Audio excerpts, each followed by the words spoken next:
Now, First Alert 6 weather.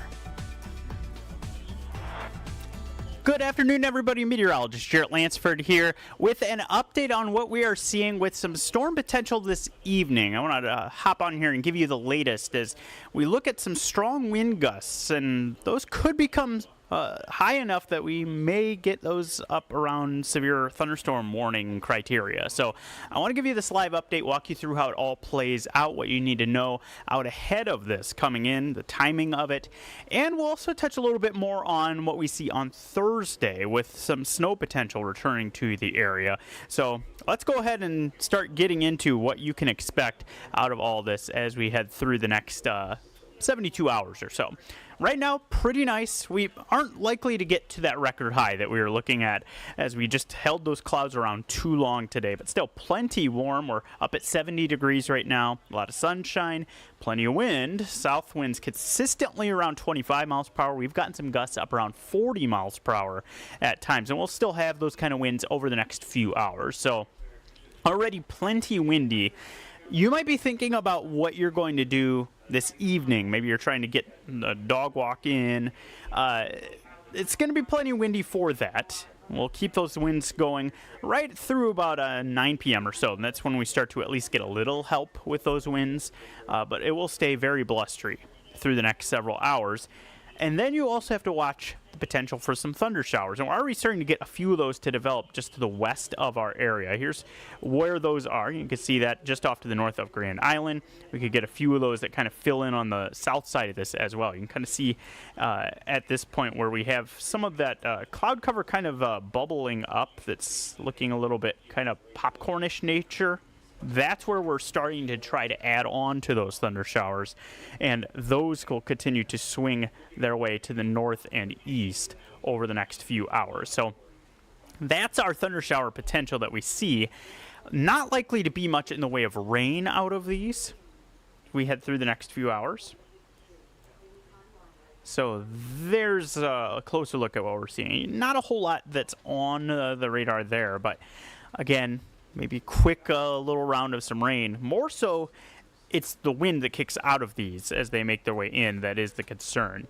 So let's walk through the next few hours, and there's our sunshine. There's our showers that are starting to develop off to the west. Let me go ahead and pull this full screen so you can get a better view of that. And we'll pull this graphic off here. There we go. So you can get that full view of what's going on. So we go through the next couple of hours, and you can see how that continues to fill in. You already saw that starting to take place on the live radar. So over the next couple of hours, we'll kind of get a broken line of some showers that have some thunder potential with them. And those continue to make their way north and east. We get toward the 6 to 8 p.m. window when we're most likely to bring those through the metro. And again, could have some rumbles of thunder. Not a lot for rain. Could briefly have a shower. Any totals are likely about a tenth of an inch for the ceiling. There's not a lot of rain with these. But you also kind of notice how that line's falling apart a little bit as it gets toward the metro. That's actually not a good thing, because as those showers work their way in, a lot of times as they start to kind of fall apart, they will kick more wind out. And that's where the concern comes in for getting those stronger wind gusts as those move east. You can see that we still have that potential through about 9 to 10 p.m. for a few of these thunder showers, and then those will move off to the east pretty quickly and will clear out overnight. So by the time we're at 10 o'clock, we really are seeing this whole situation come to a close. So really, it's between about 6 to 10 that we'll be watching for this in the metro. And we have to watch for that potential for a couple of strong gusts. And really, that is the only risk with these. You can see there is no tornado risk. We don't have any rotation going on, so not any concern with that. Maybe a little bit of some very small hail. Nothing that's too concerning with that either. It's all about the wind, where we get some of those gusts up around 60 miles per hour. And that's part of where my concern comes in too, because it's been so sunny, so warm today that a lot of people are looking to head out, and we quickly get some of those gusts that ramp up as those move in that 6 to 10 p.m. time frame. So keep that in mind. That's what you need to know about what happens this evening. Now, beyond that, tomorrow we're clear it out. We're looking at another warm day. We're talking highs into the upper 60s. It will be a little bit breezy. We'll add in a few clouds late in the day, but overall another pretty pleasant day. and we'll make another run at a record. Fell a little short with that today. We saw the temperatures tie a record high on Monday, yesterday, and tomorrow we're probably a little bit short of a record too. 70 degrees is a record from 1930. I think about 68 is where we'll end up with our temps tomorrow. Still pretty nice. Not as much wind. We could get some gusts up around 30 miles per hour out of the west. Keep in mind how dry things are, and the air will actually get drier still tomorrow. So that's where we get that concern for the elevated fire risk. Once again, tomorrow you want to avoid anything that could potentially start a fire because it could spread pretty quickly with these kind of conditions. Beyond tomorrow, tomorrow's kind of the last hurrah for this very warm weather that we've been seeing. Change is moving in by Thursday. Notice the high, 40 degrees, and we're going to be holding on to colder air as we head into the weekend. Note the wind that comes along with that on Thursday. That means it'll feel colder than colder than 40 degrees for us. And we add in the chance for some rain and snow. Let's look a little closer at that. So we get into the morning hours. I think we could have some rain and snow showers around, especially if you're north of I-80. You can kind of see that filled in more off to the north of the metro. More consistent precip in that direction. We likely hit that 40-degree high right about the noon hour and then just slowly backpedal through the 30s as the rest of the day goes on. And so what you'll see as we get beyond noon is that we see most of that precip changing over to snow. It's mostly north of the metro still at this point, and likely melting. Keep in mind how warm our temperatures have been lately. This should limit impacts during the daytime hours as we just melt that snow as it falls for the most part. And then once we get past sunset, you'll notice that we start to fill in the map a little bit with more of that light snow.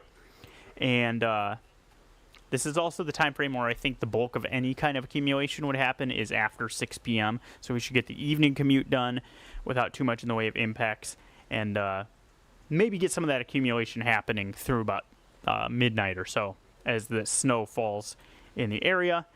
In the metro, I think we could get up to an inch, likely less than an inch out of this, and more of the snow falls as you get closer to Sioux City and Norfolk. You'll see that a little bit more in just a minute. There goes the snow. Gets out of here quickly enough that we should hopefully limit any kind of impacts for Friday morning's commute. And so this is kind of the best case scenario, the way things are looking like they line up for us. But again, this graphic showing potential for more than 2 inches of snow. And you can see that that's closer to Tacoma, Blair, where there's even any potential for that. And it goes up as you go further to the north. You really got to get closer to O'Neill, Nebraska, the South Dakota border, and up around Sioux City before you see those chances increase more. So I think most of us would be looking at an inch or less out of this, and then we just look at a colder weekend. By the way, I mentioned those winds.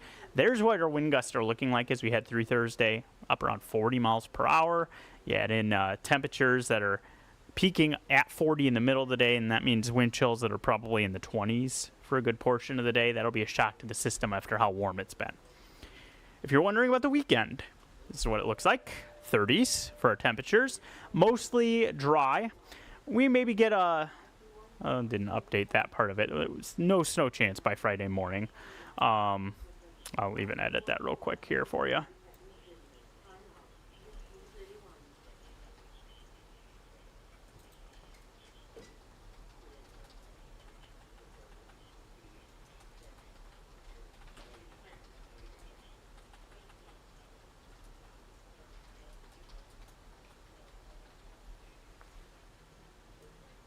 Okay. And there's what I wanted to show you right there. Much colder temps for us on Friday and really all weekend long. We're going to struggle to get out of the low to mid 30s for our highs. Yeah, that's actually below average. We haven't been able to say that a whole lot lately. Maybe a few flurries Saturday morning if you're south of I-80, but nothing of consequence, and we dry out again for Sunday. We'll have a pretty sunny day on Sunday, but it won't help the temps all that much. We do get a little bit of a bump as we head into next week. We get beyond that cooler weekend. By the time we get to Tuesday, Wednesday, it looks like 50s return for our area. And we'll have to watch the back half of next week for some more precip chances returning for us. Overall, not getting to the highs that we've been seeing lately with a lot of 40s and 50s for highs next week instead of the 60s and 70s we've been seeing. But again, that's back up above average for us as we head through most of next week. All right, so that pretty much goes through everything that you need to know as far as what we see for the full forecast. I do want to one more time revisit the reason that we did this live stream, and that's for some thunder shower potential off to the west. We've already got that ongoing for us. There it is. And off on the south side of this, you can see some kind of a cloud cover that's thickening a little bit. That's a sign that we're trying to get some of that shower activity to fill in even a little bit more as it moves east. So again, could get a couple of thunder showers over the next few hours, and I really expect the metro, it's about 6 to 8 p.m. where we see that peak potential for that. And then that'll come to a close by 10 through the area. And what we'll mainly be watching for is a few gusts that get up around that 60 mile per hour range as those come through. And not much rain, not going to last long, but could quickly surge those winds before those make their way off to the east. So I want to make sure that you are aware of that as we make our way into the evening hours. We are live on our newscast right now, and you could tune in on First Alert 6 for the latest information on what we are looking at for meteorologist Jade Steffens. She'll be tracking this as it moves its way in throughout the evening. I hope you have a great rest of your day, and we'll continue to keep you posted on the developments with those thunder showers.